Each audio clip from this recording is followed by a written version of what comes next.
Some of the nastiest email etiquette offenses are committed using text formatting. Probably the worst thing you can do here is to use all capital letters. Everybody and their mother knows that this is the digital equivalent of yelling! Yet some people still do it. It's not so bad if you capitalize a word or two occasionally, but never in a formal email. So the basic rule is to avoid all caps. Did you get that? Do not use all caps. Quotation marks are something that we'll cover in more detail later when we talk about punctuation, but we have to mention them now as well. The reason is that some people use quotation marks to emphasize what they're talking about. This is definitely not the way to go because they're used almost exclusively for the following two uses. The first is word-for-word quotations.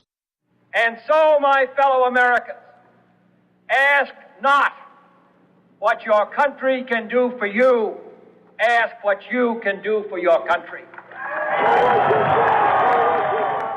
The other use is to designate that the word in quotes is being used with a different meaning, usually indicating some kind of sarcasm.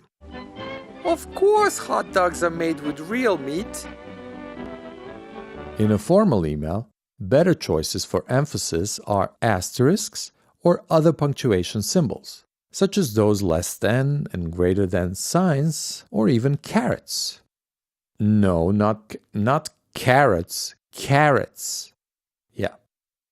If you know that your recipient can actually see your style formatting, you can use italics, bold, or underline instead.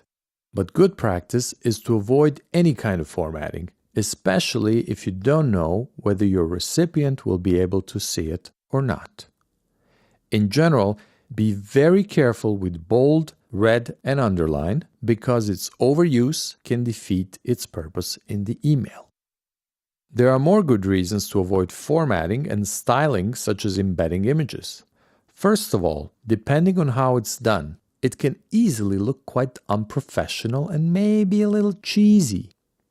Second, it may not come out as intended, and your point may not come across.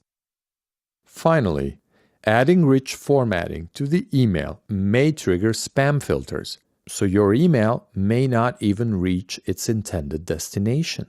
Hey, but I get those emails all the time. Well, I'm sure you do, but those are mass emails sent through reputable and professional email services, and they function very differently from you and I sending an email, okay?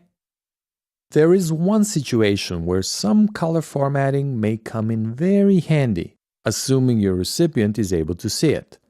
When you reply to an email in which you need to respond to a number of questions or points, it is very helpful to copy the questions from the original email, paste them into your email, and respond by writing a separate reply after each point. If you can then color code the questions, that whole paragraph will be much easier to read. Some people like to color the answers, but I think that all of your text should be the same color, so it makes more sense to colorize the questions. The rules are: don't use all caps, quotations for quotes only, and go easy on formatting.